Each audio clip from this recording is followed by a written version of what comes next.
اعوذ باللہ من الشیطان الرجیم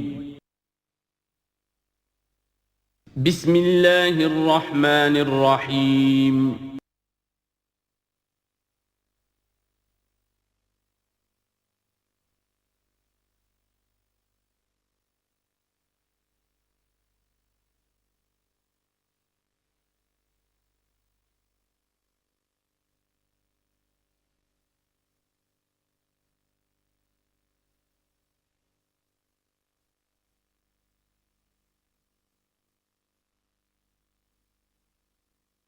بسم اللہ اولہ و آخرہ۔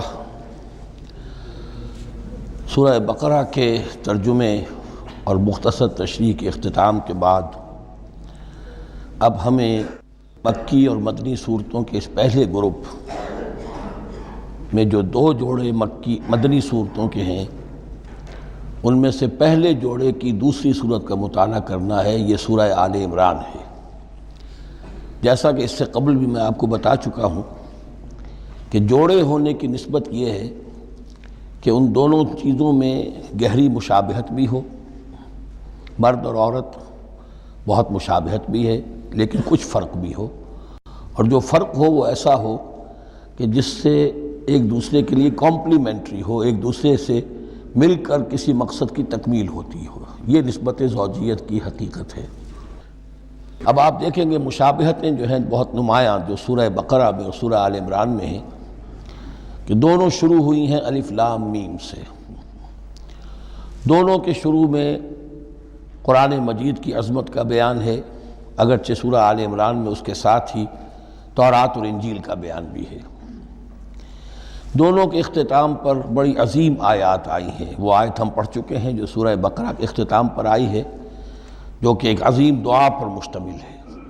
عظیم ترین دعاؤں میں سے اس کو شمار کیا جا سکتا ہے، ربنا لا تؤاخذنا ان نسینا او اخطانا۔ سورہ آل عمران کے آخری رکوع میں بھی ایک نہایت جامع دعا آئی ہے، وہ 3-4 آیتوں میں پھیلی ہوئی ہے اور بڑی جامع دعا ہے۔ پھر جیسے میں نے آپ کو بتایا کہ سورہ بقرہ میں بھی یہ سورۃ الامتین ہے، دو امتوں سے بحث کر رہی ہے، گفتگو کر رہی ہے، خطاب کر رہی ہے۔ یہی معاملہ سورہ آل عمران کا بھی ہے، لیکن یہ فرق ہے کہ سورہ بقرہ میں زیادہ گفتگو ہے یہود کے بارے میں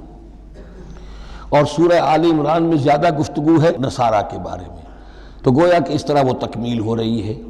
کہ اہل کتاب کا جو ایک طبقہ تھا اور اہم تر طبقہ تھا یہود، دینی اعتبار سے ان کی اہمیت زیادہ تھی، چاہے تعداد میں وہ کم تھے اور کم ہے، لیکن یہ کہ دینی اعتبار سے ان کی اہمیت زیادہ رہی ہے۔ دوسرا طبقہ ہے یہ عیسائیوں کا، لیکن یہ کہ ان کا تذکرہ وہاں بہت کم آیا، یہاں آپ کو اس سورہ آل عمران میں زیادہ خطاب ان سے ملے گا۔ پھر جیسے سورہ بقرہ کا پہلا نصف جو ہے وہ 18 رکوعوں پر اور 152 آیات پر مشتمل تھا، اور نصف ثانی جو ہے وہ 22 رکوعوں پر لیکن 134 آیات پر مشتمل تھا، تو تقریباً مساوی دو حصے تھے۔ وہی کیفیت آپ کو یہاں ملے گی، بلکہ یہاں وہ بتمام و کمال ہے، دونوں حصے بہت مساوی ہیں۔ کل 20 رکوع ہیں، 10 رکوع ایک نصف اول میں ہے، 10 رکوع نصف ثانی میں ہے۔ صرف ایک آیت کا فرق ہے کہ پہلے 10 رکوعوں میں 101 آیات ہیں اور دوسرے 10 رکوعوں میں 99 آیات ہیں۔ پھر جیسے وہاں 3 حصے ہیں نصف اول کے، ویسے ہی یہاں بھی 3 حصے ہیں نصف اول کے، لیکن یہاں رکوعوں کی تقسیم نہیں ہے بلکہ آیات کی ہے۔ پہلی 32 آیات میں تمہیدی کلام ہے، جیسے کہ 4 رکوع سورہ بقرہ کے،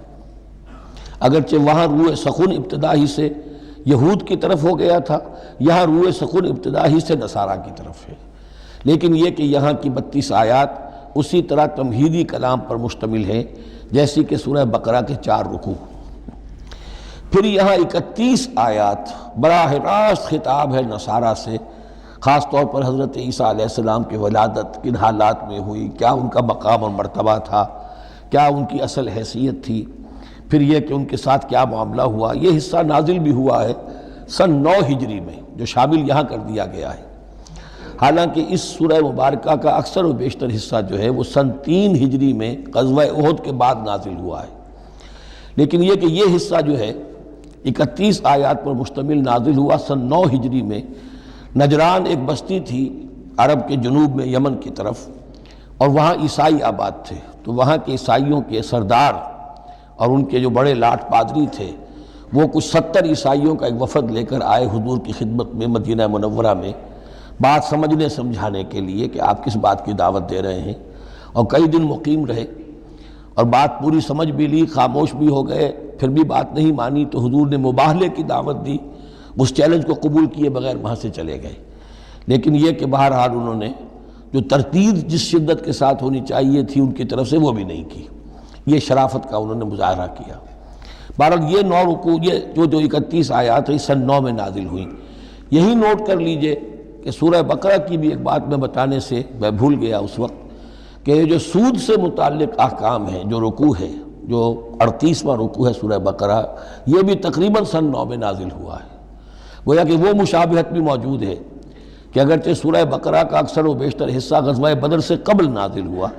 لیکن اس میں بھی کچھ آیات وہ ہیں جو سن 9 ہجری میں نازل ہوئی ہیں اور سود کے بارے میں آخری حکم ہے۔ اسی طریقے سے یہاں جو یہ نجران کے عیسائیوں سے خطاب کے لیے جو آیات نازل فرمائی گئیں، یہ سن 9 میں نازل کی گئیں، لیکن شامل ہے سورہ آل عمران میں کہ جس کا اکثر و بیشتر حصہ سن 3 ہجری میں غزوہ احد کے بعد نازل ہوا ہے۔ پھر جیسے سورہ بقرہ کے نصف اول کا جو آخری تیسرا حصہ تھا، وہ 15واں، 16واں، 17واں، 18واں رکوع، اس میں یہ کہ حضرت ابراہیم کا ذکر تھا، خانہ کعبہ کا ذکر تھا، اسی طریقے سے وہی بات یہاں ملے گی آپ کو۔ اور یہاں اب اہل کتاب کو دعوت دی گئی ہے اسی انداز میں جیسے کہ وہاں 16ویں رکوع میں سورہ بقرہ کی دی گئی ہے۔ یہ تیسرا حصہ جو ہے نصف اول کا، یہ 38 آیات پر مشتمل ہے، بہت جامع آیات ہیں، بہت اہم آیات ہیں۔ اس کے بعد نصف ثانی شروع ہو جاتا ہے جس میں کہ یا ایھا الذین آمنوا، جیسے 19ویں رکوع سے شروع ہوا سورہ بقرہ میں یا ایھا الذین آمنوا استعینوا بالصبر والصلاۃ ان اللہ مع الصابرین، یہاں اب یہ 11واں رکوع جو ہے وہ شروع ہوگا یا ایھا الذین آمنوا اتقوا اللہ حق تقاتہ ولا تموتن الا وانتم مسلمون۔ یہ جو نصف ثانی کے 10 رکوع ہیں، ان کی تقسیم یہاں پر عمودی ہے، افقی نہیں ہے۔ پھر تقسیم کر سکتے ہیں، پہلے 2 رکوعوں میں زیادہ خطاب مسلمانوں سے ہے،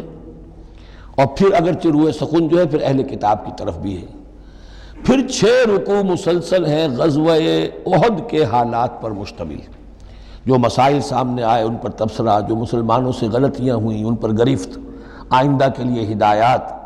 تو یہ پورے 60 آیات ہیں تقریباً، اور 6 رکوعوں پر پھیلی ہوئی ہیں۔ یہ سب کے سب یوں سمجھیے کہ قرآن مجید کا ایک مستقل باب ہے، چیپٹر ہے غزوہ احد، اس کا عنوان ہو سکتا ہے۔ لیکن قرآن میں اس طرح سے چیپٹر بنائے نہیں گئے ہیں، بلکہ یہ صورتیں ہیں کہ جو میں نے جیسا کہ ابتدا میں عرض کیا تھا تعارف قرآن کے ضمن میں، کہ یہ مجموعہ خطبات الہیہ ہے، ایک خطبہ نازل ہو رہا ہے اور اس کے اندر جو مضامین آ رہے ہیں، لیکن ان میں ربط اور ترتیب ہے۔ اس ربط اور ترتیب پر توجہ اب تک کم ہوئی ہے، لیکن اب اس دور میں قرآن حکیم کے علم و معرفت کا یہ پہلو بھی اب زیادہ نمایاں ہوا ہے کہ اس میں بڑا نظم ہے، نظام القرآن، اس کے اندر تنظیم ہے، اس میں آیات کا آپس میں ربط ہے، سورتوں کا سورتوں سے ربط ہے، اور ایسے ہی یہ جو ہے الٹپ کلام نہیں ہے۔ پھر آخری 2 رکوع، وہ ان میں سے ایک تو جو ہے آخری رکوع وہ تو بہت ہی جامع ہے، اور اس میں وہ عظیم دعا بھی آئی ہے، اور فلسفہ ایمان کے بارے میں اہم ترین بحث ہے کہ جو اس مقام پر آئی ہے۔ اور اس طریقے سے، اور جو اس سے پہلے کا رکوع ہے 19واں رکوع، وہ بھی در حقیقت کنکلوڈنگ جس کو کہا جاتا ہے، سم اپ کرتے ہوئے پوری سورہ مبارکہ کے مضامین کو، بڑے جامع مضامین پر مشتمل ہے۔ تو اس طرح آپ دیکھیں گے، اور جگہ جگہ آپ دیکھیں گے کہ بعض اوقات تو الفاظ وہی آ رہے ہیں، وہی انداز ہے۔ وہاں بھی کہا گیا تھا مسلمانوں تم کہو ہم ایمان رکھتے ہیں اللہ پر، اور جو کچھ ہم پر نازل کیا گیا، اور جو کچھ ابراہیم پر اور اسحاق پر، وہی آپ کو آیات یہاں بھی ملیں گی۔ حضرت ابراہیم کا ذکر وہاں یہاں بھی ملے گا۔ یہود پر ضربت علیہم الذلۃ والمسکنہ والی آیت وہ یہاں بھی آئے گی۔ ذرا ترتیب کا فرق ہے، یہ متشابہ کہلاتے ہیں قرآن مجید میں، متشابہ، اور یہ حفاظ کے لیے مشکل ترین مقام ہوتے ہیں کہ تیزی میں، روانی میں وہ اس سے مشابہ جو مقام ہے وہ ادھر منتقل ہو جاتے ہیں۔ لیکن مضامین کے اندر آپ کو اتنی گہری مناسبت نظر آئے گی کہ جس کو میں نے تشبیہ دی ہے زوجیت،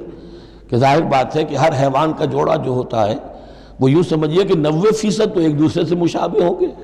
لیکن یہ کہ ان میں 5-10% کا فرق بھی ہوگا، اور وہ فرق بھی ایسا ہوگا کہ جو دونوں کے جمع ہونے سے کوئی نیا مقصد پیدا ہو رہا ہے اس سورہ مبارکہ کا، سورہ آل عمران کا۔ یہ اور یاد کر لیجئے کہ میں نے آپ کو بتایا تھا کہ نبی اکرم صلی اللہ علیہ وسلم نے ان دونوں صورتوں کو ایک نام دیا ہے۔ جیسے آخری جو دو صورتیں ہیں قرآن مجید کی، ان کو ایک نام دیا گیا معوذتین، قل اعوذ برب الفلق قل اعوذ برب الناس۔ ان دونوں صورتوں کو ایک نام دیا گیا الزہراوین، دو نہایت تابناک اور روشن صورتیں۔ تو یہ اس میں تمہیدی کلام میں بس اسی پر اکتفا کر کے اب ہم آگے مطالعہ شروع کرتے ہیں۔ اعوذ باللہ من الشیطان الرجیم، بسم اللہ الرحمن الرحیم۔ الف لام میم، اللہ لا الہ الا هو الحی القیوم، نزل علیک الکتاب بالحق مصدقا لما بین یدیہ وانزل التوراۃ والانجیل من قبل هدى للناس وانزل الفرقان ان الذين كفروا بآيات الله لهم عذاب شديد والله عزيز ذو انتقام، صدق الله العظيم۔ رب اشرح لي صدري ويسر لي امري واحلل عقدة من لساني يفقهوا قولي۔ اللهم ربنا الهمنا رشدنا واعذنا من شرور انفسنا،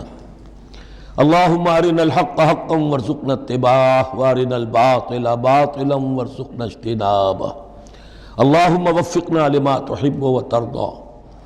اللهم ربنا انس وحشتنا في قبورنا وارحمنا بالقرآن العظيم، اللهم اجعله لنا اماما ونورا وهدى ورحمة، اللهم ذكرنا منه ما نسينا وعلمنا منه ما جهلنا وارزقنا تلاوته آناء الليل وآناء النهار واجعله لنا حجة یا رب العالمین، آمین۔ الف لام میم یہ حروف مقطعات ہیں جن کے بارے میں اجمالی گفتگو سورہ بقرہ کے آغاز میں ہم کر چکے ہیں۔ اللہ لا الہ الا هو الحی القیوم، یہ الفاظ آیت الکرسی کے آغاز میں سورہ بقرہ میں آ چکے ہیں۔ ایک بات نوٹ کر لیجئے کہ ایک حدیث میں آتا ہے کہ اللہ کا ایک اسم اعظم ہے کہ جس کے حوالے سے اگر کوئی چیز اللہ سے مانگی جائے تو وہ ضرور دیتا ہے، لیکن اس کو حضور نے بتایا نہیں کہ وہ اسم اعظم کون سا ہے۔ کچھ اشارے کیے، جیسے رمضان میں ایک شب ہے لیلۃ القدر جو 1000 مہینوں سے افضل ہے، تعین کے ساتھ نہیں بتایا وہ کون سی، تاکہ تلاش کرو، زیادہ ذوق و شوق کا معاملہ ہو۔ لیکن جو اشارات آپ نے کیے ہیں اس سے اندازہ ہوتا ہے، چونکہ یہ فرمایا گیا کہ یہ 3 صورتوں میں ہے، سورہ بقرہ میں، سورہ آل عمران میں اور سورہ طٰہٰ میں، وہ الفاظ الحی القیوم جو مشترک ہیں، سورہ بقرہ میں آیت الکرسی میں آئے ہیں، آل عمران میں یہاں دوسری آیت میں موجود ہیں، اور سورہ طٰہٰ کے بھی شروع کے اندر موجود ہیں۔ نزل علیک الکتاب بالحق،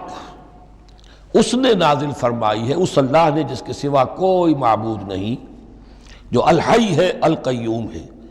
اس میں اشارہ ہو رہا ہے اس کلام کی عظمت کی طرف کہ جان لو یہ کلام کس کا ہے، کس نے اتارا ہے۔ نزل علیک الکتاب بالحق، اس نے نازل فرمائی ہے یہ کتاب اے نبی آپ پر حق کے ساتھ، اور یہاں نوٹ کیجیے نزلہ ہے،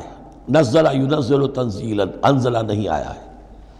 مصدقا لما بین یدیہ، اور یہ تصدیق کرتے ہوئے آئی ہے اس کی جو اس کے سامنے موجود ہے،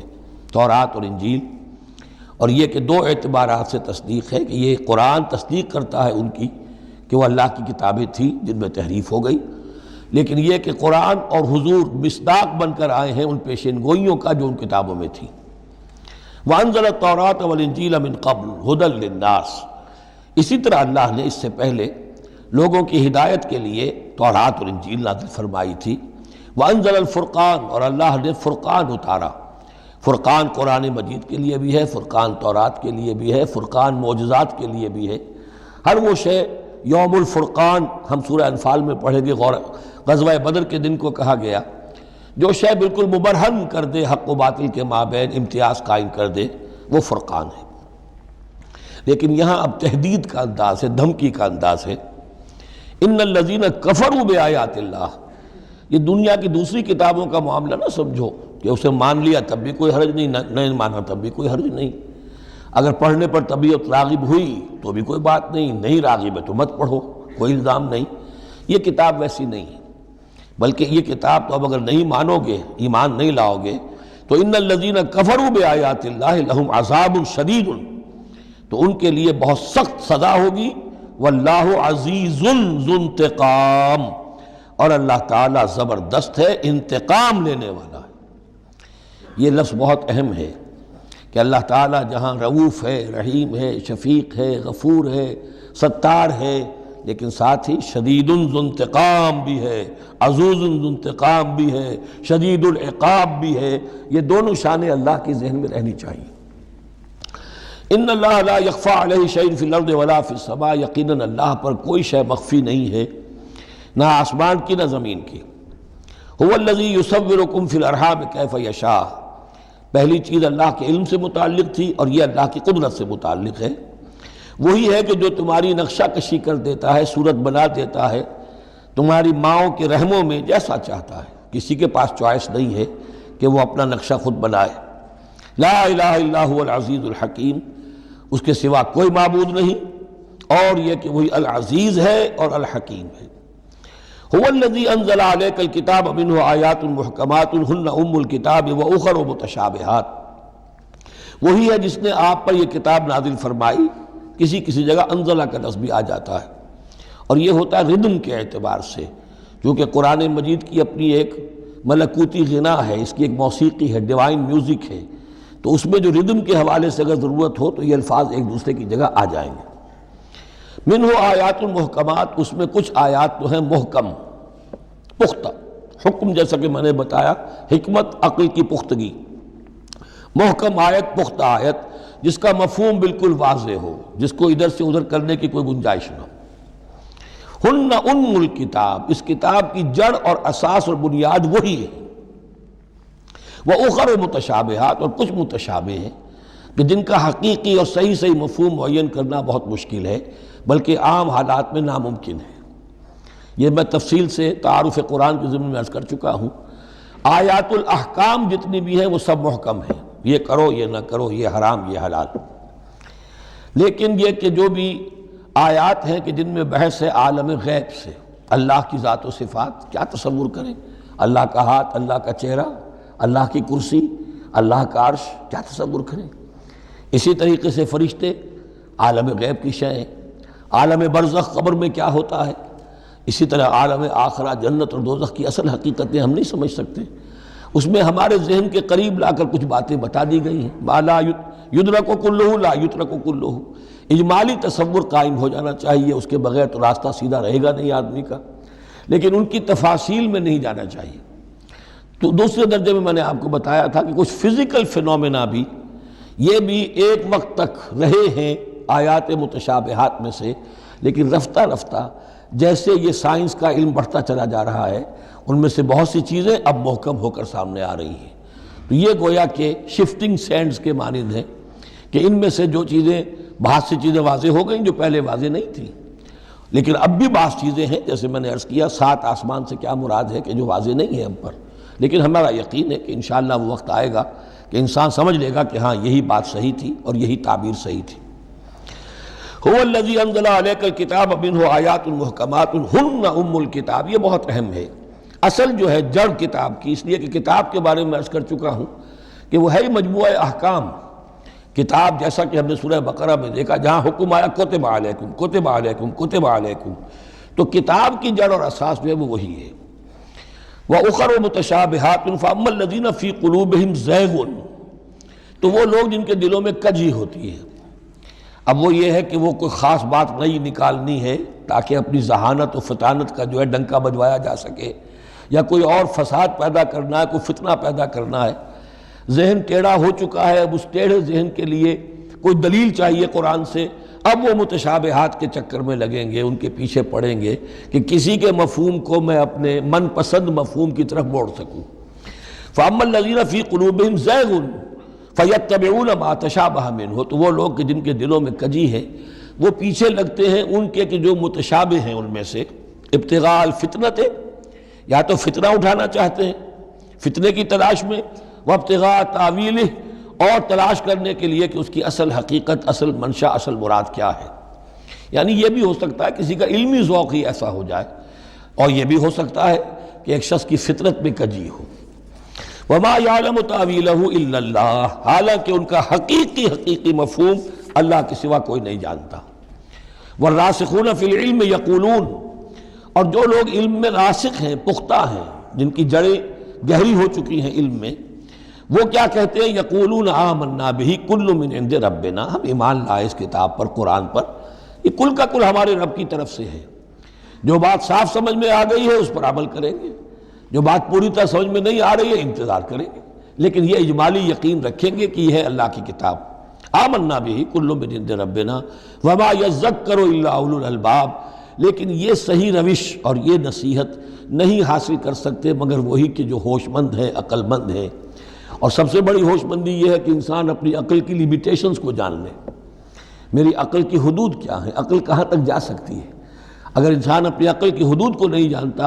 تو وہ پھر اولو الالباب میں سے نہیں ہے۔ عقل بڑی شے ہے لیکن یہ کہ اس کی حدود ہیں، ایک حد سے آگے یہ عقل تجاوز نہیں کر سکتی۔ گزر جا عقل سے آگے کہ یہ نور چراغ راہ ہے، منزل نہیں ہے۔ منزل تک پہنچانے والی شے جو ہے وہ عقل نہیں ہے، وہ قلب پہنچائے گا، لیکن یہ کہ بہرحال عقل ایک روشنی دیتی ہے، حقیقت کی طرف اشارے کرتی ہے۔ ربنا لا تزغ قلوبنا بعد اذ ہدیتنا، اور ان کا یہ قول ہوتا ہے اولو الالباب کا،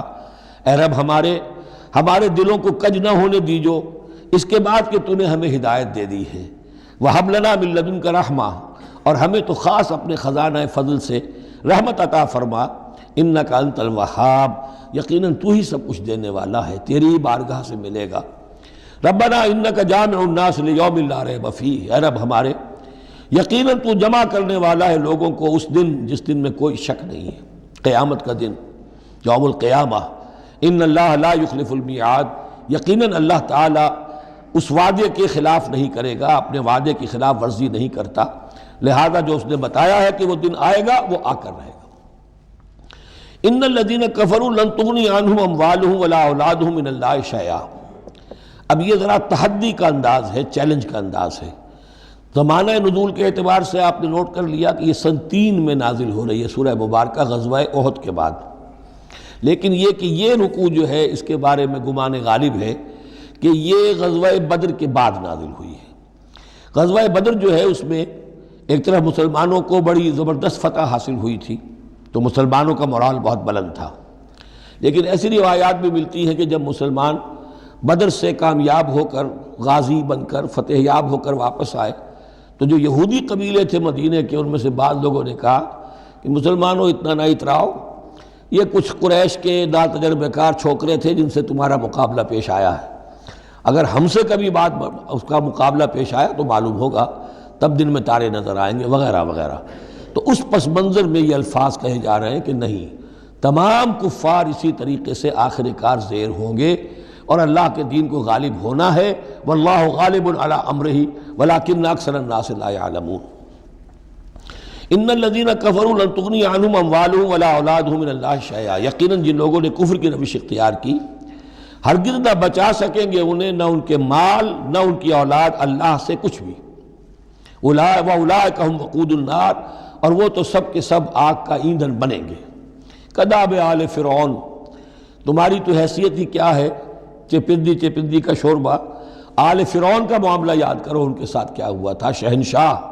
اور بڑے لاؤ لشکر والا، وفرعون ذی الاوتاد، کداب آل فرعون والذین من قبلہم، اور اسی پر کیا اس سے پہلے ثمود اور عاد جیسی قومیں زبردست جو ہیں اسی جزیرہ نما عرب میں رہی ہیں، کذبوا بآیاتنا، انہوں نے بھی ہماری آیات کو جھٹلایا تھا، فاخذہم اللہ بذنوبہم، تو اللہ نے پکڑا ان کو ان گناہوں کی پاداش میں، واللہ شدید العقاب، اور اللہ سزا دینے میں بہت سخت ہے۔ قل للذین کفروا، اے نبی کہہ دیجئے ان لوگوں سے جو کفر کی روش اختیار کر رہے ہیں، ستغلبون وتحشرون الی جہنم، تم سب کے سب مغلوب ہو کر رہو گے، دنیا میں مغلوب ہوگے اور پھر جہنم کی طرف گھیر کر لے جائے جاؤ گے، وبئس المہاد، اور وہ بہت برا ٹھکانہ ہے۔ قد کان لکم آیۃ فی الفیفیتین التقطا، تمہارے لیے ایک نشانی آ چکی ہے ان دو گروہوں میں جو آپس میں جنہوں نے جنگ کی، یعنی بدر کی جنگ ہوئی، اس میں ایک طرف مسلمان تھے ایک طرف مشرکین مکہ تھے، تمہارے لیے نشانی موجود ہے۔ قد کان لکم آیۃ فی فئتین التقطا فئۃ تقاتل فی سبیل اللہ، اس میں سے ایک جماعت وہ تھی، ایک گروہ وہ تھا جو اللہ کی راہ میں جنگ کر رہا تھا، وأخری کافرۃ، اور دوسرا گروہ جو ہے وہ کافر تھا، یرونہم مثلیہم رأی العین، وہ دیکھ رہے تھے اپنی آنکھوں سے کہ ان سے دگنے ہیں۔ اب اس کے کئی معنی کیے گئے ہیں، ایک یہ بھی ہے کہ مسلمانوں کو تو کھلا نظر آ رہا تھا کہ ہم سے دگنی فوج ہے، بلکہ 3 گنی تھی۔ بعض روایات میں ایسا بھی آتا ہے کہ اللہ تعالیٰ نے کفار پہ ایسا رعب طاری کر دیا تھا غزوہ بدر میں کہ انہیں نظر یہ آ رہا تھا کہ مسلمان ہم سے دگنے ہیں۔ تو ایسا ہو جاتا ہے، انسان کی سماعت اور بصارت پر ایسا اثر ہو جائے، تو اللہ تعالیٰ نے یہ کیا، وہ بھی بعض روایات ہیں۔ واللہ یؤید بنصرہ من یشاء، اور اللہ تائید فرماتا ہے اپنی نصرت سے جس کی چاہتا ہے۔ ان فی ذلک لعبرۃ، اس میں یقیناً ایک عبرت ہے، سبق آموزی ہے، لأولی الابصار، لیکن یہ عبرت اور سبق آموزی صرف ان کے لیے ہوتی ہے کہ جو آنکھیں رکھتے ہوں، جن کے اندر جو ہے دیکھنے کی صلاحیت موجود ہو۔ اب یہ آج بڑی اہم آ رہی ہے فطرت انسانی کے اعتبار سے۔ ظاہر بات ہے کہ چونکہ یہاں خاص طور پر میں نے عرض کیا تھا کہ یہود کی طرف ایک جو ہے وہ ایک روح سخن موجود ہے اہل کتاب کی طرف، اور اس واقعے کے اندر تو خاص طور پر جن لوگوں کے اندر کہ یہ دنیا کی محبت زیادہ شدید ہوتی ہے، تو اس کا ایک اثر بتا رہے ہیں کہ یہ واقعتاً اللہ نے فطرت انسانی میں رکھی ہے، اس لیے کہ یہ دنیا جو ہے اسے اللہ نے چلانا ہے، اس کی رونقیں رکھنی ہے جب تک اس کی مرضی ہے، قیامت تک تو اسے آباد رکھنا ہے۔ اولاد پیدا ہوگی تو دنیا قائم رہے گی، نسل چلے گی، مرد اور عورت کی ایک دوسرے کے ساتھ کشش ہوگی تو اولاد پیدا ہوگی، اور یہ تمام چیزیں جو ہیں، دولت کی کوئی طلب ہوگی تو آدمی محنت کرے گا، مشقت کرے گا، کمائے گا، تو اس لیے یہ چیزیں فطرت انسانی میں ہیں، یہ بیسک اینیمل انسٹنکٹس ہیں۔ بس ضرورت اس بات کی ہوتی ہے کہ انسٹنکٹس کو دبا کر رکھا جائے، اللہ کی محبت، اللہ کی شریعت کو اس سے بالا تر رکھا جائے، بس یہ نہیں ہے کہ ان کو ختم کر دیا جائے۔ سیلف انہیلیشن اسلام میں نہیں ہے، یہ رہبانیت ہے کہ اپنے نفس کو کچل دو، ختم کر دو، نہیں، سیلف کنٹرول، اپنے آپ کو کنٹرول میں رکھو۔ یہ منہ زور گھوڑا ہے نفس انسانی کا، لیکن جتنا طاقتور گھوڑا ہوگا اتنا ہی آپ کے لیے تیز دوڑنا جو ہے وہ آسان ہوگا، لیکن جتنا منہ زور اور طاقتور گھوڑا ہے اتنا ہی اسے قابو میں رکھنے کی ضرورت بھی ہے، ورنہ اگر اس کے رحم و کرم پر سوار آ گیا تو جہاں چاہے گا پٹخنی دے دے گا۔ تو اس اعتبار سے سیلف کنٹرول ہو، گھوڑا پورا قابو میں ہو۔ البتہ یہ ہے کہ سیلف کو، اپنے نفس کو، اس کو کچل ڈالنا، سیلف انہیلیشن، یہ اسلام میں نہیں۔ زین للناس حب الشہوات من النساء، مزین کر دی گئی ہے لوگوں کے لیے ایک تو محبت جو ہے، شہوت کی محبت خواتین کے بارے میں۔ اب دیکھیے یہاں بھی قرآن مجید گویا کہ ایک طرح سے تائید کر رہا ہے فرائڈ کی۔ اس کے نزدیک سب سے پورٹنٹ فیکٹر جو ہے، سب سے پورٹنٹ جو موٹیو ہے انسان کا، وہ سیکس ہے، اور یہاں بھی اللہ تعالیٰ نے سب سے پہلے اسی کا ذکر کیا ہے۔ اگرچہ میرے نزدیک ضروری نہیں ہے، اس لیے کہ دوسری جگہوں پر پیٹ جو ہے، معاشی ضرورت یہ اس سے بھی سخت ہو جاتی ہے، لیکن یہ کہ واقعتاً یہ حضور نے بھی فرمایا ہے صلی اللہ علیہ وسلم، ما ترکت بعدی فتنة اضر علی الرجال من النساء، میرے بعد اب مردوں کے لیے عورتوں کے فتنے سے بڑا فتنہ اور کوئی نہیں ہے۔ ان کی محبت جو ہے وہ انسان کو کہاں سے کہاں لے جاتی ہے۔ بلعام بن باورہ یہود کے اندر ایک بہت بڑا عالم اور فاضل شخص تھا، ایک عورت کے چکر میں آ کر اور وہ شیطان کا پیرو بن گیا، وہ قصہ آئے گا سورہ اعراف کے اندر۔ تو واقعہ یہ ہے، لیکن ایک فطرت کے اندر ہے تو صحیح، محبت تو ہے۔ زین للناس حب الشہوات من النساء والبنین، اور بیٹے انسان کو بہت پسند ہے، بیٹے ہوں، اس کا نام چلتا رہے، بڑھاپے کا سہارا بنے۔ والقناطیر المقنطرۃ من الذهب والفضہ، اور یہ کہ خزانے ہوں جمع کیے ہوئے سونے کے اور چاندی کے۔ والخیل المسومۃ، اور گھوڑے ہوں، بڑے نسل والے گھوڑے جو ہیں جن پر کے نشان لگے ہوئے ہوتے ہیں، پیڈگری ہوتی ہے ان کی۔ والانعام، اور مویشی ہوں، مال جو ہے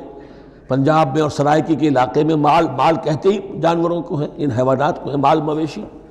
والانعام والحرث، اور کھیتی۔ ذالک متاع الحیات الدنیا،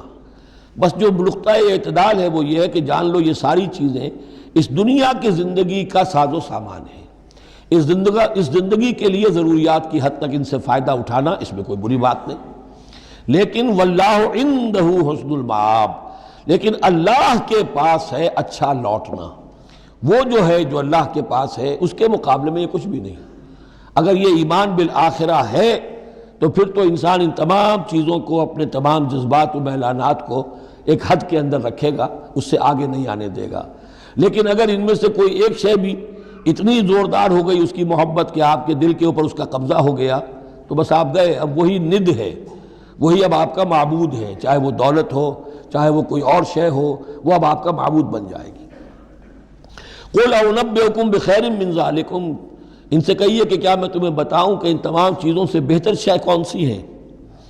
لِلَّذِينَ اتَّقَوْا عِندَ رَبِّهِمْ جَنَّاتٌ تَجْرِی مِن تَحْتِهَا الْأَنْہَارُ خَالِدِینَ فِیہَا، وہ لوگ کہ جو اپنے رب کا تقوی اختیار کرتے رہے۔ تقوی یہی ہے کہ اپنے نفس کا بھی حق ہے دو، اِنَّ لِنَفْسِکَ عَلَیکَ حَقًّا، لیکن ناجائز راستے سے نہیں۔ تمہارے پیٹ کا بھی حق ہے، اس کا ادا کرو، لیکن عقل حلال سے۔ تمہاری اولاد کا تم پر حق ہے، اِنَّ لِنَفْسِکَ عَلَیکَ حَقًّا وَإِنَّ لِزَوْجِکَ عَلَیکَ حَقًّا وَإِنَّ لِزَوْرِکَ عَلَیکَ حَقًّا، تمہارے ملاقاتی آتے ہیں ان کا بھی تم پر حق ہے،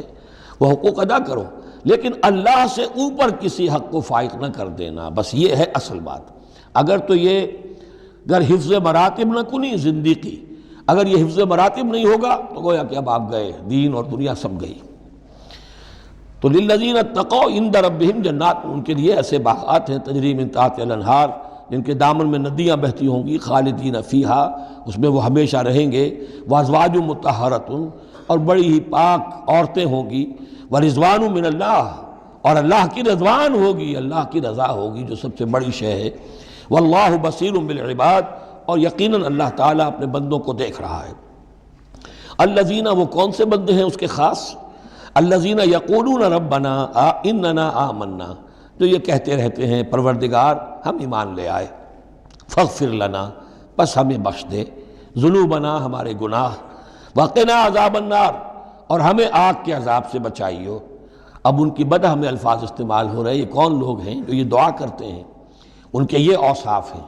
اور اس میں گویا کہ تلقین ہے، اگر اللہ سے یہ دعا کرنا چاہتے ہو کہ اللہ تمہیں تمہارے گناہ بخش دے اور تمہیں جہنم کے عذاب سے بچائے، تو یہ اوصاف اپنے اندر پیدا کرو۔ الصابرین والصادقین والقانتین والمنفقین والمستغفرین بالاسحار، صبر کرنے والے اور راست باز، راست بازی میں راست گوئی بھی ہے، راست کردار بھی ہے،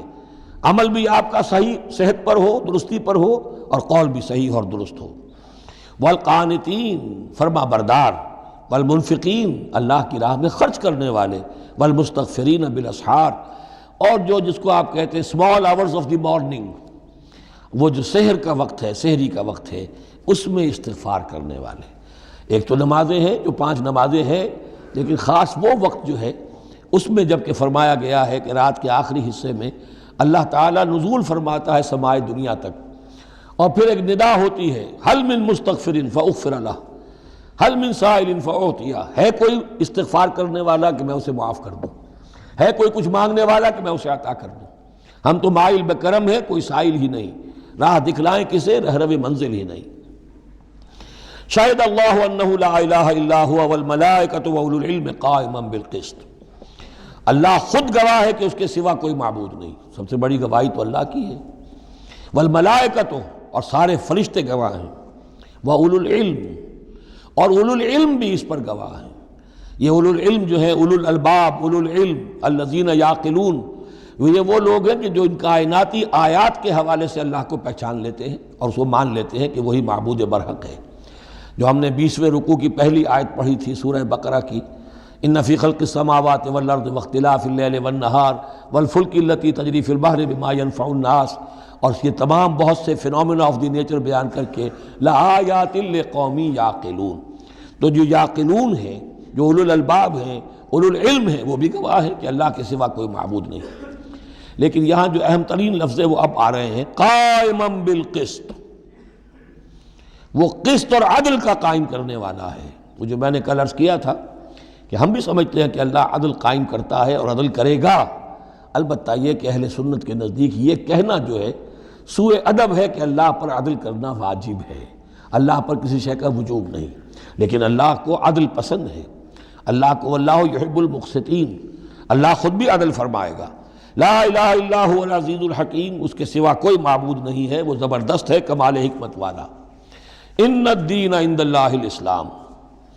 دین تو اللہ کے نزدیک پسندیدہ اور اللہ تعالیٰ کے ہاں منظور شدہ دین ایک ہی ہے، وہ الاسلام ہے۔ یہ صورت اس اعتبار سے، اور یہ بھی سورہ بقرہ اور سورہ آل عمران کے حوالے سے آپ سمجھ لیجئے، سورہ بقرہ میں ایمان پر زیادہ زور ہے۔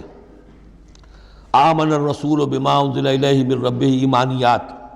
شروع میں بھی ایمانیات، درمیان میں آیا بر میں ایمانیات۔ اس سورہ مبارکہ میں اسلام پر زیادہ زور ہے۔ اب ان دونوں میں بھی ایک نسبت ہے خاص، جس کو بھی تفصیل میں جانے کا موقع نہیں ہے۔ ان الدین عند اللہ الاسلام، آگے چل کر آیت آئے گی وَمَن يَبْتَغِ غَيْرَ الْإِسْلَامِ دِينًا فَلَن يُقْبَلَ مِنْهُ،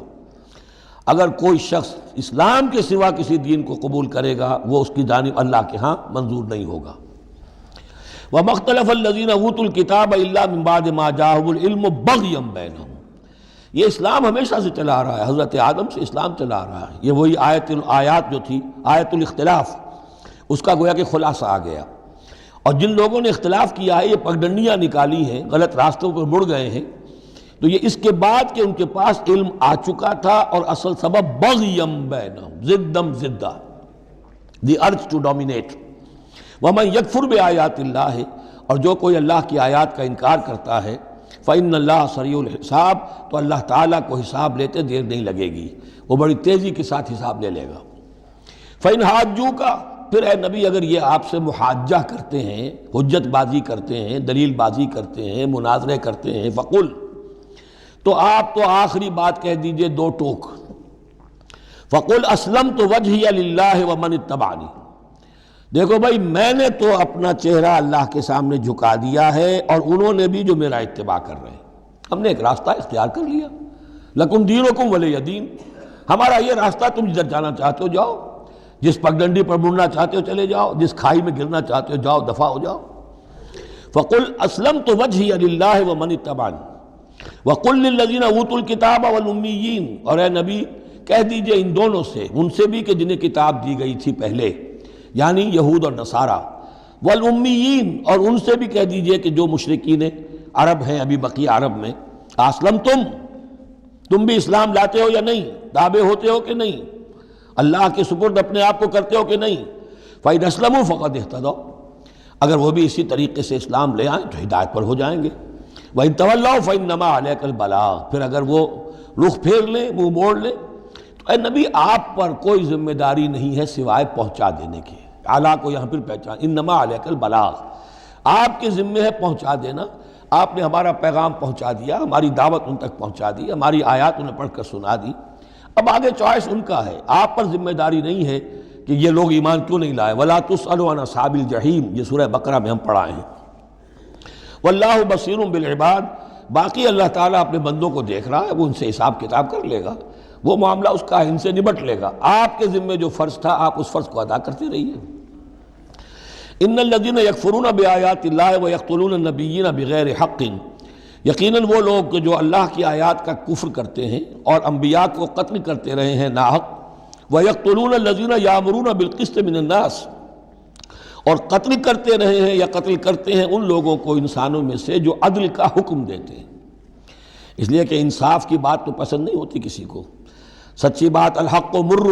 تو بہت سے مواقع پر ایسا ہوتا ہے کہ حق گوئی کی پاداش میں کوئی حق گو انسان جو ہے اسے اپنی جان سے ہاتھ دھونے پڑتے ہیں، تو یہاں پھر دیکھیے قسط کا معاملہ آیا ہے، عدل، اللہ قائم بالقسط ہے، اور اللہ کے محبوب بندے وہی ہیں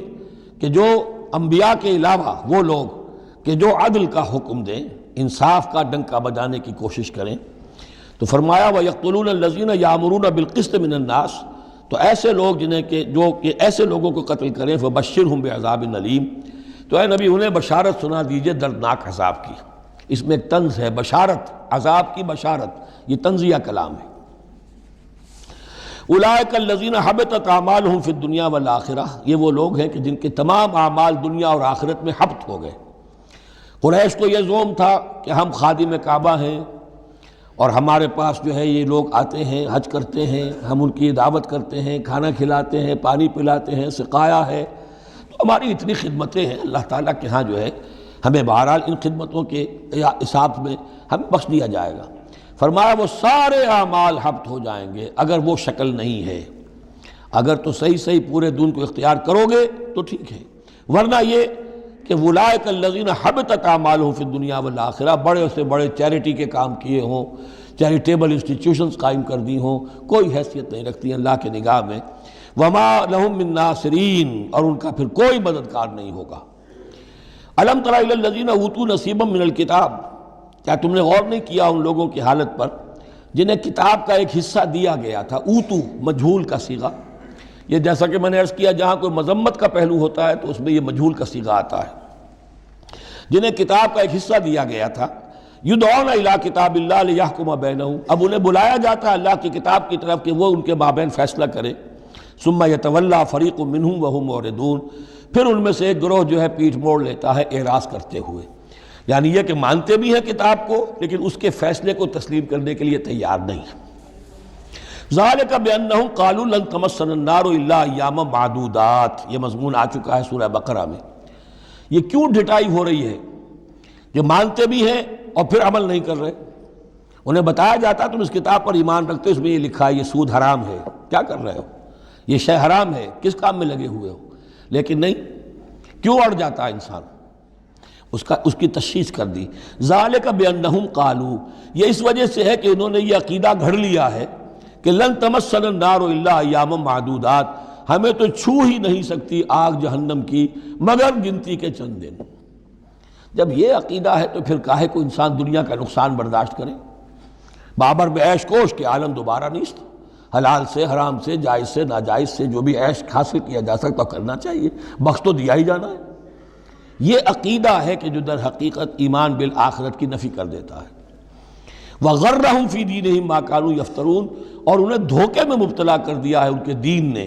ان چیزوں نے دین کے معاملے میں دھوکے میں ڈال دیا جو انہوں نے افترا کر لیے، گھڑ لیے۔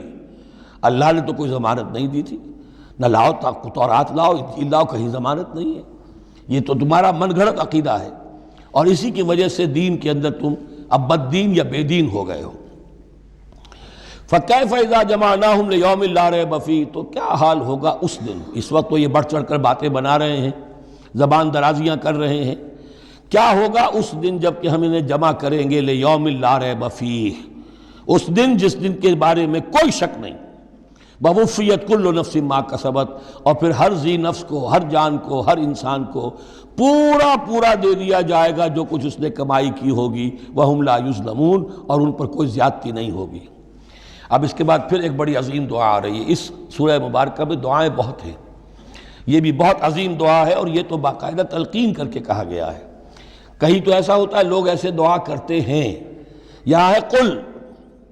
قل اللہم مالک الملک، کہو اے اللہ جو تمام بادشاہت کا مالک ہے، مالک الملک ہے، کل ملک اس کے اختیار میں ہے، تؤتی الملک من تشاء، تو حکومت اور اختیار دیتا ہے جس کو چاہتا ہے، وتنزع الملک ممن تشاء، اور سلطنت چھین لیتا ہے جس سے چاہتا ہے، وتعز من تشاء، اور تو عزت دیتا ہے جس کو چاہتا ہے، وتذل من تشاء، اور تو ذلیل کر دیتا ہے جس کو چاہے۔ بیدک الخیر، تیرے ہاتھ میں سب خوبی ہے۔ اس کے دونوں معنی ہیں، کل خیر خوبی تیرے ہاتھ میں ہے، دوسرے تیرے ہاتھ میں خیر ہی خیر ہے۔ بسا اوقات انسان جسے اپنے لیے شر سمجھ بیٹھتا ہے وہ بھی اس کے لیے خیر ہوتا ہے۔ عسیٰ ان تحبوا شیئا وہو شر لکم وعسیٰ ان تکرہوا شیئا وہو خیر لکم انک علی کل شیء قدیر، یقیناً تو ہر چیز پر قادر ہے۔ تولج اللیل فی النہار، تو رات کو لے آتا ہے دن میں پرو کر، وتولج النہار فی اللیل، اور پھر دن کو نکال لاتا ہے رات میں سے پرو کر، وتخرج الحی من المیت،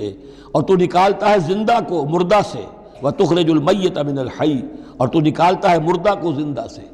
اس کی بہترین مثال مرغی اور انڈا، مرغی میں جان نہیں ہے لیکن اسی میں سے چوزہ برآمد ہوتا ہے، زندہ ہے، اور وہ مرغی جو ہے وہی انڈا دے رہی ہے، تو گویا کہ اللہ تعالیٰ کے ہاں وہ چیز چل رہی ہے، تخرج الحی من المیت وتخرج المیت من الحی وترزق من تشاء بغیر حساب، اور تو دیتا ہے جس کو چاہتا ہے بے حد و حساب۔ لا يتخذ المؤمنون الکافرین اولیاء من دون المؤمنین، اہل ایمان نہ بنائیں اپنے دوست کافروں کو،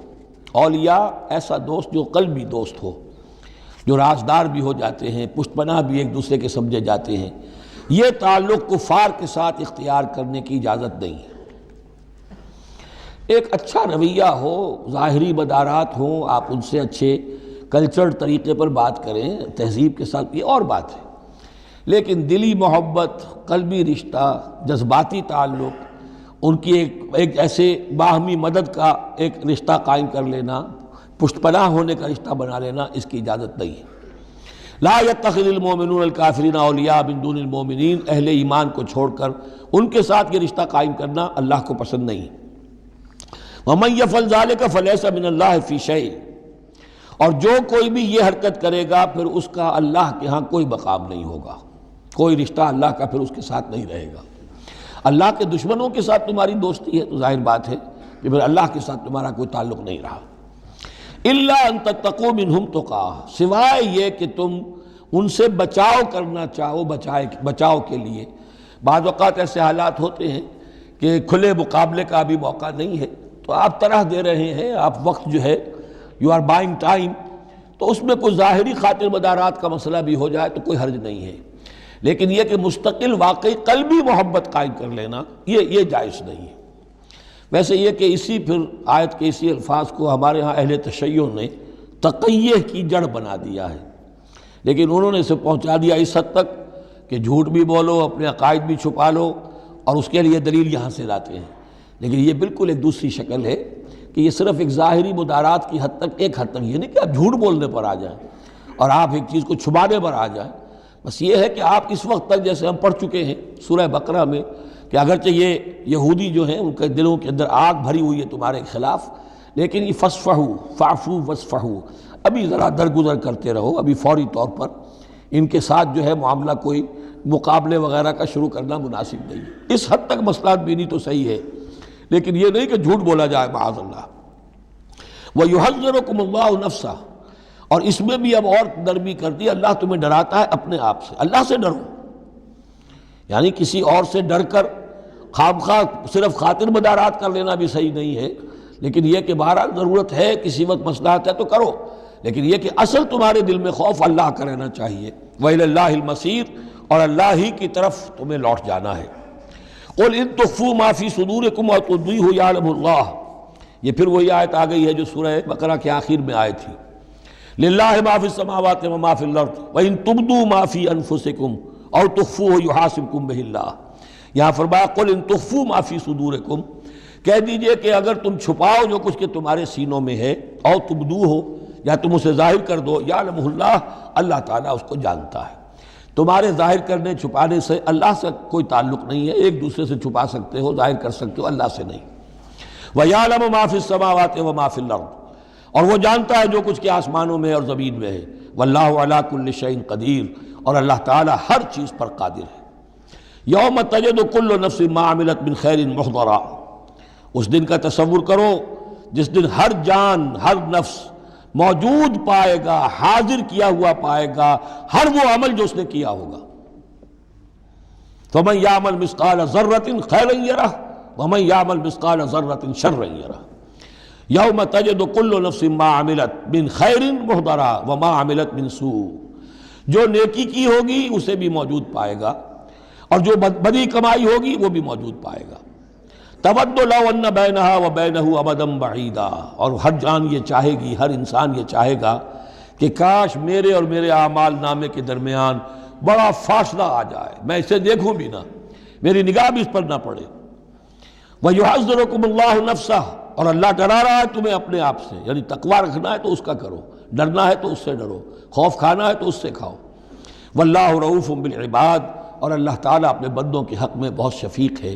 یعنی یہ وارننگ سے اسی لیے دے رہا ہے کہ تمہاری عاقبت برباد نہ ہو، بار بار سمجھا رہا ہے۔ قُلْ إِن كُنتُمْ تُحِبُّونَ اللَّهَ، یہ آیت بہت معروف بھی ہے، مسلمانوں کو پسند بھی ہے۔ ہمارے ہاں جو وعظ ہوتے ہیں، تقاریر ہوتی ہیں، تو اس کے اندر بہت کثرت سے کوٹ ہوتی ہے، قُلْ إِن كُنتُمْ تُحِبُّونَ اللَّهَ فَاتَّبِعُونِي يُحْبِبْكُمُ اللَّهُ، اے نبی کہہ دیجئے کہ اگر تم لوگ چاہتے ہو کہ اللہ سے محبت کرو، اگر تم اللہ سے محبت کرتے ہو، فَاتَّبِعُونِي، تو میری پیروی کرو، میرا اتباع کرو۔ یحببکم اللہ، اللہ تم سے محبت کرے گا۔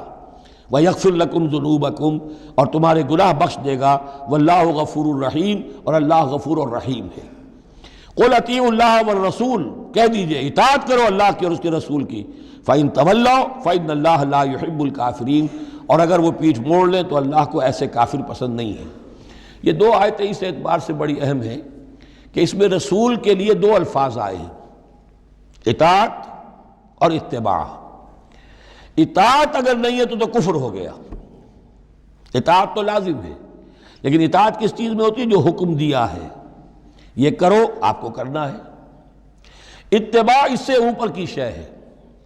انسان خود تلاش کرے حضور کیا کرتے تھے، اور چاہے آپ نے نہیں فرمایا کہ یہ کرو لیکن آپ ان کی پیروی کر رہے ہیں، یہ گویا کہ دائرہ وسیع ہو گیا۔ جس سے محبت ہوتی ہے اس کا انسان جو ہے اس کی ہر طرح سے اس کے ساتھ ایک مناسبت پیدا کرنا چاہتا ہے، کیسا لباس اس کا ہے ویسا ہی لباس اپنا بنائے، کیا چیزیں اس کو پسند ہیں کھانے میں وہی چیزیں خود بھی کھائے اور پسند کرے۔ تو یہ چیزیں جس کا حکم نہیں ہے، جیسے کہ ایک صحابی کا واقعہ آتا ہے کہ وہ ایک مرتبہ آئے اور انہوں نے اس وقت یہ دیکھا، ایک ہی مرتبہ آئے ہوں گے کہیں باہر سے بدو صحابی، کہ حضور کے کرتے کے بٹن لگے ہوئے نہیں تھے۔ انہوں نے ساری عمر پھر اپنے کرتے کے بٹن نہیں لگائے، حضور نے حکم تو نہیں دیا تھا، دیکھا یہ کہ محمد اس شان میں تھے اس وقت، تو پھر اس کے بعد اسی کو لازم کر لیا۔ اس اتباع میں یہ بات بھی آ جائے گی کہ اگرچہ دین کے کچھ تقاضے ایسے ہیں کہ جس درجے میں محمد الرسول اللہ صلی اللہ علیہ وسلم نے ان کو پورا کیا، اس درجے میں پورا کرنا کسی انسان کے بس میں نہیں ہے، پھر بھی اس کی کوشش کرتے رہنا یہ اتباع کا تقاضا ہے۔ مثلا حضور نے کوئی مکان نہیں بنایا، حضور نے کوئی جائیداد نہیں بنائی، حضور نے جیسے ہی وحی کا آغاز ہوا کوئی دنیاوی کام نہیں کیا، کوئی تجارت نہیں کی، ایک ایک لمحہ اپنی توانائی کی ایک رمق وہ لگا دی کس کام کے لیے؟ اللہ کے دین کی دعوت اور اللہ کے دین کی اقامت، اس کو قائم کرنے کے لیے۔ اب سب کے لیے تو اس مقام تک تو پہنچنا مشکل ہے، لیکن یہ کہ آئیڈیل یہ رہے، اسی کی طرف انسان چلنے کی کوشش کرتا رہے، میکسیمم جتنا بھی اپنا وقت فارغ کرے، اپنے وسائل فارغ کرے اور لگائے اس کام کے اندر، تو اتباع کا جو ہے کم سے کم تقاضا اس وقت پورا ہوگا۔ ہاں جو حکم دے دیا گیا، یہ حلال ہے، یہ حرام ہے، یہ فرض ہے، یہ واجب ہے، اس کا تو اگر معاملہ اس کی پیروی نہیں ہو رہی تو پھر تو وہ کفر ہے۔ لیکن اتباع اگر آپ کر رہے ہیں تو اتباع جو ہے وہ پھر اللہ کا محبوب بن جانا ہے۔ اگر تم اللہ سے محبت کرتے ہو تو میرا اتباع کرو، میری پیروی کرو، دیکھو میں کیا کر رہا ہوں، میرے کیا شب و روز ہے، کن کاموں میں میری توانائیاں لگ رہی ہیں، کیا دلچسپیاں ہیں میری دنیا کے اندر، ان چیزوں کے اندر تم میری پیروی کرو۔ فاتبعونی یحببکم اللہ، تم اللہ کے محب نہیں محبوب بن جاؤ گے۔ واللہ غفور الرحیم، اور اللہ غفور الرحیم ہے۔ باقی دوسرا درجہ جو نچلا ہے، قل اطیعوا اللہ والرسول، اطاعت تو اللہ اور اس کے رسول کی کرنی ہی کرنی ہے۔ فإن تولوا، اور اگر اس اطاعت سے بھی موڑے، فإن اللہ لا يحب الکافرین، تو اللہ کو ایسے کافر تو پسند نہیں ہے، کیونکہ پھر اطاعت رسول کا انکار تو کفر ہو گیا۔ یہاں وہ پہلا حصہ جو ہے نصف اول کا ثلث اول، یعنی نصف اول جو ہے سورہ مبارکہ کا، میں نے عرض کیا تھا کہ اس میں پہلی آیات 32 ہیں، جنرل ہیں، تمہیدی ہیں، دین کے بڑے جو گہرے اصول ہیں وہ ہیں، دعائیں تلقین کی گئی ہیں، محکمات اور متشابہات کا فرق واضح کیا گیا ہے۔ لیکن اب دوسرے حصے میں سارا خطاب جو ہے وہ براہ راست عیسائیوں سے ہے، اور انہیں بتانا یہ ہے کہ حضرت عیسیٰ کو جو تم نے معبود بنا لیا، یا تو تثلیث کی شکل دے دی ٹرینٹی، یا گاڈ انکارنیٹ بنا دیا۔ تثلیثیں بھی دو طرح کی رہی ہیں، اللہ بھی اور مریم بھی اور عیسیٰ بھی، اور دوسری تثلیث جو ہے جو اب دنیا میں عام ہے وہ ہے اللہ اور روح القدس اور حضرت عیسیٰ۔ تو یہ جو تثلیثیں تم نے ایجاد کر لی ان کی کوئی بنیاد نہیں ہے، یہ تمہاری کج روی ہے، تم نے غلط شکل اختیار کی ہے۔ عیسیٰ علیہ السلام بہت برگزیدہ پیغمبر تھے، ہاں ان کی ولادت معجزانہ طریقے پر ہوئی ہے، لیکن اگر ان کی ولادت معجزانہ طریقے پر ہوئی ہے تو ان سے متصلاً قبل یحییٰ کی جو ولادت ہوئی ہے وہ بھی معجزانہ ہوئی ہے، وہ بھی کوئی کم معجزہ نہیں تھا۔ تو معجزے، اور پھر آدم کی جو ولادت ہوئی ہے، آدم کو جو پیدا کیا اللہ نے، تو ظاہر بات ہے کہ وہ اپنی جگہ پر جہاں سے نسل انسانی کا آغاز ہوا، تو یہی بات اگر دلیل ہو جائے الوہیت کی تو یہ تو پھر آدم کو بھی الہ مانو اور یحییٰ کو بھی الہ مانو، تو ساری بحث اس پر ہو رہی ہے۔ ان اللہ اصطفیٰ آدم و نوحا وآل ابراہیم وآل عمران علی العالمین، یقیناً اللہ نے چن لیا آدم کو اور نوح کو اور آل ابراہیم کو اور آل عمران کو تمام جہان والوں پر، تمام جہانوں پر نہیں، تمام جہان والوں پر۔ حضرت آدم علیہ السلام کا بھی استفاء ہوا ہے۔ اس میں کچھ ان لوگوں کے لیے دلیل بنتی ہے جو سمجھتے ہیں کہ جو تخلیق آدم ہے اس میں پہلے کوئی سپیشیز وجود میں آئی تھی، اور اس سپیشیز، اس نوع کے ایک فرد کو اللہ نے چن کر اس میں پھر اپنی روح پھونکی ہے تو وہ آدم بن گئے، تو وہ بھی سلیکٹڈ تھے۔ استفاء کے معنی ہوتا ہے کسی میں سے چن لینا، بہرحال ایک عام معنی بھی ہو جاتے ہیں، پسند کر لینے کے معنی بھی ہو سکتے ہیں۔ ان اللہ اصطفیٰ آدم و نوحا، اور پھر نوح کو پسند کیا، آل ابراہیم، ابراہیم کے گھر کو، ان کے خاندان کو، وآل عمران، عمران جو ہے بنی اسرائیل کی تاریخ میں دو عظیم شخصیتوں کے نام ہیں، ایک تو حضرت موسیٰ کے والد کا نام بھی عمران تھا، اور ایک حضرت مریم کے والد کا نام بھی عمران تھا۔ حضرت عیسیٰ کے نانا عمران ہوئے اور حضرت موسیٰ کے والد عمران تھے۔ یہاں پہ غالباً حضرت موسیٰ کے والد مراد ہیں، لیکن چونکہ آگے سارا معاملہ حضرت مریم کا آ رہا ہے تو شاید عین ممکن ہے کہ یہاں پر اشارہ ان کے نانا کی طرف ہو۔ ذریۃ بعضھا من بعض، اور یہ سب جو ہے ایک دوسرے کی نسل سے ہیں، ایک دوسرے کی اولاد سے ہیں۔ نوح حضرت آدم کی اولاد سے ہیں، ابراہیم حضرت نوح کی اولاد سے ہیں، پھر ان کے پورا خاندان بنی اسماعیل، بنی اسرائیل، یہ ان کی اولاد میں سے ہیں۔ واللہ سمیع علیم، اللہ سمیع اور علیم ہے۔ اس قالت امرأۃ عمران رب انی نذرت لک ما فی بطنی محررا فتقبل منی۔ اب یہ جو عمران کی بیوی ہیں یعنی حضرت مریم کی والدہ، یہ بہت نیک عورت تھیں، بہت ہی متقی، نیک، زاہد۔ ان کو حمل ہوا تو انہوں نے پروردگار سے ایک منت مانی، نظر مانی، رب انی نذرت لک ما فی بطنی، جو میرے پیٹ میں جو بھی بچہ اے اللہ تو پیدا فرما رہا ہے میں تیری ہی نظر کرتی ہوں، یعنی دنیاوی کوئی ذمہ داریوں کا بوجھ اس پر نہیں ہم ڈالیں گے، اور ہیکل کی خدمت کے لیے، دین کی خدمت کے لیے، تورات کی خدمت کے لیے اس کو وقف کر دیں گے، ہم اپنا بھی کوئی بوجھ ان پر نہیں ڈالیں گے، اس توقع میں کہ اللہ بیٹا عطا کرے گا۔ محررن کے مطلب ہے اسے آزاد کر دیں گے، تحریر آزاد کر دینا، حر سے، کہ کوئی ذمہ داری اس پر نہیں ہوگی، اسے ہم خالص کر دیں گے تیرے دین کی خدمت کے لیے اور ہیکل کی خدمت کے لیے۔ فتقبل منی، تو اے اللہ میری اس نظر کو تو قبول فرما لے، شرف قبول عطا فرما۔ انک انت السمیع العلیم، یقیناً تو سب کچھ سننے والا اور سب کچھ جاننے والا ہے۔ فلما وضعتها قالت رب انی وضعتها انثی، اب جب وضع حمل ہوا تو پھر اس نے کہا اے اللہ یہ تو میں ایک بیٹی جنم گئی ہوں، یعنی میری تو یہاں بیٹی ہو گئی ہے، میں تو امید میں تھی کہ بیٹا آئے گا تو اس کو جو ہے میں وقف کر دوں گی۔ اس وقت تک ہیکل کے خادموں میں کسی خاتون کو، لڑکی کو قبول نہیں کیا جاتا تھا۔ واللہ عالم بما وضعت، اللہ فرما رہا ہے کہ اللہ بہتر جانتا تھا کہ کیا اس نے جنا ہے، اسے کیا پتہ کیسی بیٹی جنی ہے۔ ولیس الذکر کالانثی، اور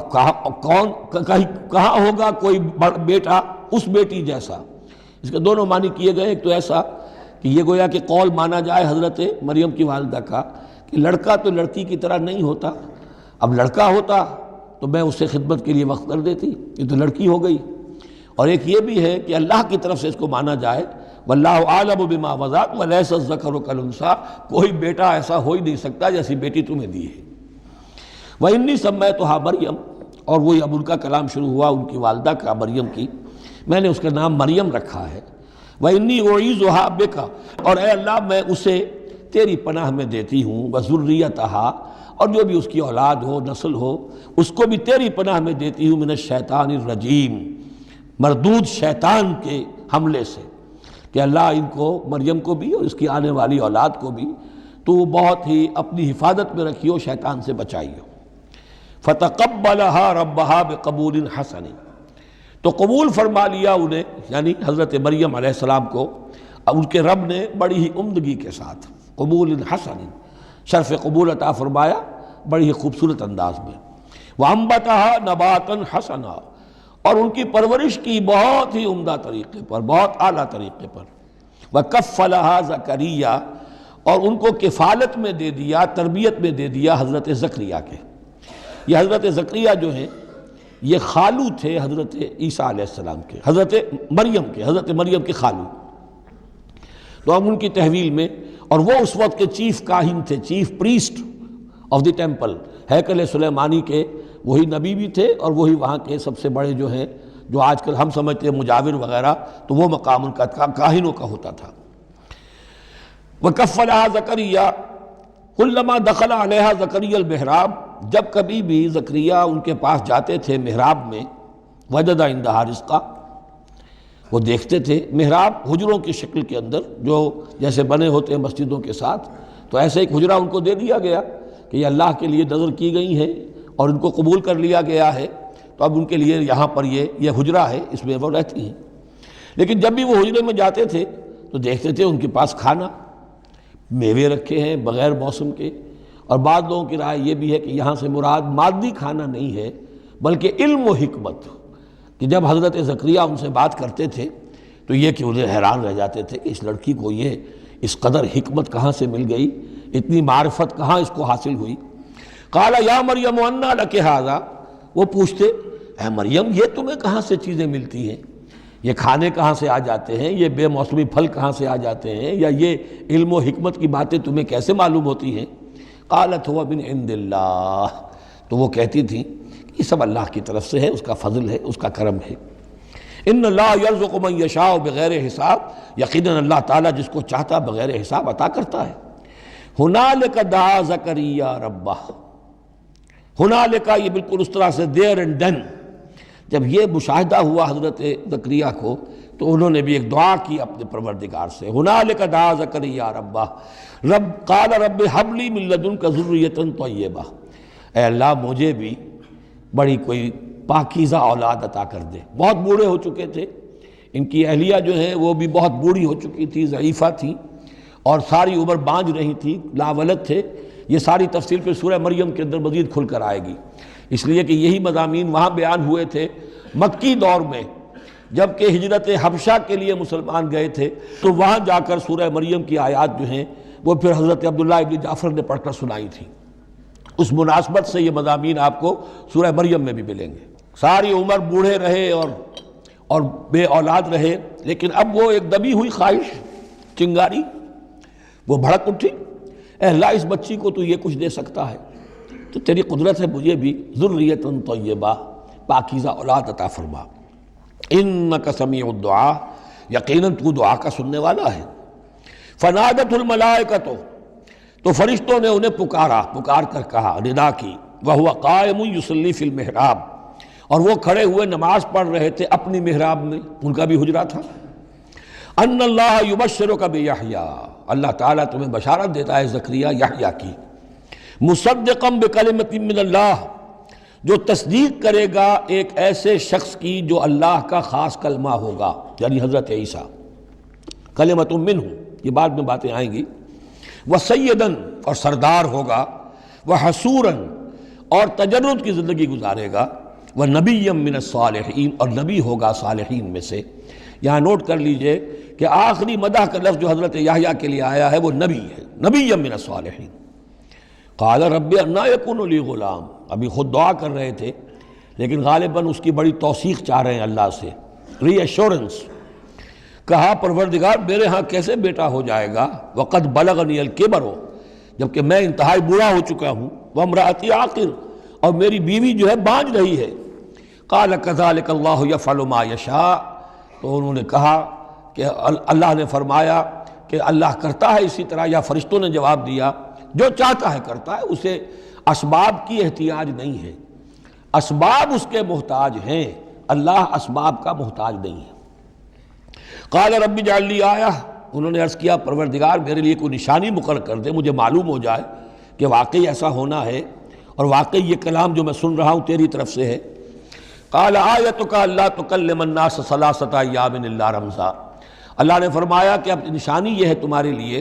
کہ اب 3 دن تک تم لوگوں سے گفتگو نہیں کر سکو گے سوائے اشارے کنائے کے، یعنی قوت گویائی سلب ہو گئی ان کی، اب وہ بول نہیں سکتے تھے 3 دن تک۔ وَاذْكُرْ رَبَّكَ كَثِيرًا، اپنے دل میں اپنے رب کو یاد کرتے رہو کثرت کے ساتھ۔ وَسَبِّحْ بِالْعَشِيِّ وَالْإِبْكَارِ، اور تسبیح کیا کرو شام کے وقت بھی اور صبح کے وقت بھی۔ وَإِذْ قَالَتِ الْمَلَائِكَةُ يَا مَرْيَمُ إِنَّ اللَّهَ اصْطَفَاكِ، اب دیکھیے یہ حضرت زکریا اور حضرت یحییٰ کا قصہ آ گیا کہ بانجھ بوڑھی عورت کے بطن سے شدید ضعیفی کی عمر میں حضرت زکریہ کو اللہ نے یحییٰ جیسا بیٹا دے دیا، تو کیا یہ عام قانون کے مطابق ہے؟ یہ بھی تو معجزہ تھا۔ اسی طریقے سے اس سے ذرا بڑھ کر ایک معجزہ ہے کہ جو حضرت مسیح کا ہے کہ وہاں باپ کا معاملہ نہیں ہے۔ فرمایا وَإِذْ قَالَتِ الْمَلَائِكَةُ يَا مَرْيَمُ، اور یاد کرو جب کہ کہا فرشتوں نے اے مریم، ان اللہ اصطفاک وطہرک واصطفاک علی نساء العالمین، یقیناً اللہ نے تمہیں چن لیا ہے اور تمہیں خوب پاک کر دیا ہے اور تمہیں چن لیا ہے تمام جہان کی خواتین پر۔ یا مریم اقنتی لربک، اے مریم اب اپنے رب کی فرما برداری کرتی رہو، واسجدی، اور سجدہ کیا کرو، ورکعی مع الراکعین، اور جھکنے والوں کے ساتھ جھکتی رہا کرو، نماز باجماعت کے اندر شریک ہو جایا کرو۔ ذالک من انباء الغیب نوحی الیک، اور یہ غیب کی خبروں میں سے ہے جو اے محمد ہم آپ کو وحی کر رہے ہیں۔ وما کنت لدیہم، آپ تو ان کے پاس موجود نہیں تھے، اذ یلقون اقلامہم ایہم یکفل مریم، جبکہ وہ اپنے قلم پھینک رہے تھے یہ طے کرنے کے لیے کہ ان میں سے کون ہوگا کہ جو مریم کا کفیل ہوگا، کس کی تربیت میں زیر نگرانی، یعنی اور بھی وہاں پریسٹ تھے، کاہن اور بھی تھے، ان سب میں سے ہر ایک چاہتا تھا کہ یہ بچی جو ہے میری تحویل میں ہو، میں تربیت کروں، جسے اللہ کے نام پر جو ہے اس طرح وقف کر دیا گیا ہے۔ لیکن یہ کہ جب وہ اس طریقے سے اپنے قلم پھینک کر کوئی جیسے ہوتا ہے کوئی ذائچہ نکالنا یا کسی طرح کا معاملہ تو طے کر رہے تھے، اس میں اللہ نے حضرت زکریا کا نام نکال دیا تھا۔ تو اے نبی اس وقت تو آپ تو وہاں نہیں تھے، وما کنت لدیہم یختصمون، اور نہ آپ اس وقت تھے جبکہ وہ آپس میں جھگڑ رہے تھے۔ اذ قالت الملائکۃ یا مریم ان اللہ یبشرک بکلمۃ من، اب یاد کرو جب کہ کہا فرشتوں نے اللہ سے، کہ فرشتوں نے مریم سے کہ یقیناً اللہ تعالیٰ تمہیں بشارت دے رہا ہے ایک ایسی ہستی کی جو خاص کلمہ ہوگا اس کی جانب سے، اسمہ المسیح عیسی ابن مریم، اس کا نام ہوگا المسیح عیسیٰ مریم کا بیٹا، وجیہاً فی الدنیا والآخرہ، باعزت ہوگا، مرتبے والا ہوگا دنیا میں بھی اور آخرت میں بھی، ومن المقربین، اور بہت ہی اللہ کے مقربین بارگاہ میں سے ہوگا، بہت مقرب، وَيُكَلِّمُ النَّاسُ فِي الْمَهْدِ وَكَهْلًا، اور وہ لوگوں سے گفتگو کرے گا گود میں بھی اور پوری عمر کا ہو کر بھی۔ کہولت 40 برس کے بعد آتی ہے، اور حضرت مسیح اٹھا لیے گئے، رفع سماوی ہوا 33 برس کی عمر میں، گویا کہ اس آیت کا تقاضا ابھی پورا نہیں ہوا ہے۔ اور اس سے اندازہ کر لیجیے اس کے کہنے کی ضرورت کیا تھی، پوری عمر کو پہنچ کر تو سبھی بولتے ہیں، اس کا اشارہ کیوں کیا گیا یہاں؟ اس لیے کہ ہمیں معلوم ہو جائے کہ حضرت مسیح پر ابھی موت واقع نہیں ہوئی ہے، بلکہ وہ واپس آئیں گے دنیا میں، دوبارہ اتریں گے، پھر ان کی وہ عمر بھی ہوگی، پھر وہ شادی بھی کریں گے، ان کی اولاد بھی ہوگی، اور ان کے ذریعے سے اللہ تعالیٰ یہ نظام خلافت علی منہاج النبوت کو پوری دنیا میں قائم کرے گا۔ وَيُكَلِّمُ النَّاسَ فِي الْمَهْدِ وَكَهْلًا، اور وہ گفتگو کرے گا لوگوں سے اپنے گود میں بھی، تمہاری گود میں بھی، پگھوڑے میں بھی، اور بڑی پوری عمر کا ہو کر بھی، وَمِنَ الصَّالِحِينَ، اور یقیناً وہ بھی بہت ہی ہمارے نیکوکار بندوں میں سے ہوگا۔ قالت رب انا یکون لی ولد، حضرت مریم سلام علیہا نے بھی وہی جو ہے بات واضح کی، اے اللہ میرے اولاد کیسے ہو جائے گی؟ یمسسنی بشر، مجھے تو کسی مرد نے ہاتھ تک نہیں لگایا۔ قال کذالک اللہ یخلق ما یشاء، فرمایا اسی طرح اللہ تعالیٰ تخلیق فرماتا ہے جو چاہتا ہے، اس کو ضرورت نہیں ہے۔ ٹھیک ہے عام ولادت انسانوں کی اسی طرح ہوتی ہے، باپ کا بھی حصہ ہے، ماں کا بھی حصہ ہے، لیکن یہ کہ اللہ تعالیٰ کے لیے کسی بھی شے کی ضرورت نہیں ہے، وہ محتاج نہیں ہے ان اسباب اور وسائل و ذرائع کا، اور جو چاہے کرتا ہے۔ قال کذالک اللہ یخلق ما یشاء اذا قضى امرا فانما يقول له كن فيكون، وہ تو جب کسی شے کا فیصلہ کر لیتا ہے تو بس وہ کہتا ہے ہو جا اور وہ ہو جاتی ہے۔ وَيُعَلِّمُهُ الْكِتَابَ وَالْحِكْمَةَ، اور وہ اللہ تعالیٰ اسے سکھائے گا کتاب بھی اور حکمت بھی، وَالتَّوْرَاةَ وَالْإِنْجِيلَ، اور تورات بھی اور انجیل بھی، وَرَسُولًا إِلَىٰ بَنِي إِسْرَائِيل، اور وہ رسول بن کر آئیں گے اسرائیل کی طرف۔ اب یہ جو دو کنٹمپریریز ہیں ان کو نوٹ کر لیجئے کہ حضرت یحییٰ کے بارے میں نبیم من الصالحین پر آ کر بات ختم ہو گئی، اور حضرت عیسیٰ کے بارے میں رسولاً الی بنی اسرائیل، بنی اسرائیل کی طرف رسول ہو کر آئیں گے۔ حضرت یحییٰ صرف نبی تھے، اسی لیے وہ قتل بھی کر دیے گئے۔ حضرت عیسیٰ رسول تھے، رسول قتل نہیں ہو سکتے، اسی لیے ان کو زندہ آسمان پر اٹھا لیا گیا۔ یہ بہت اہم مضمون ہے کہ جو یہاں بھی آپ کو سمجھ لینا چاہیے۔ اس کے بعد ان کے بعد معجزات کا تذکرہ ہے، وہ انشاءاللہ اب اگلی نشست میں پڑھیں گے۔ بارک اللہ لی و لکم فی القرآن العظیم و نفعنی و ایاکم بالآیات والذکر الحکیم۔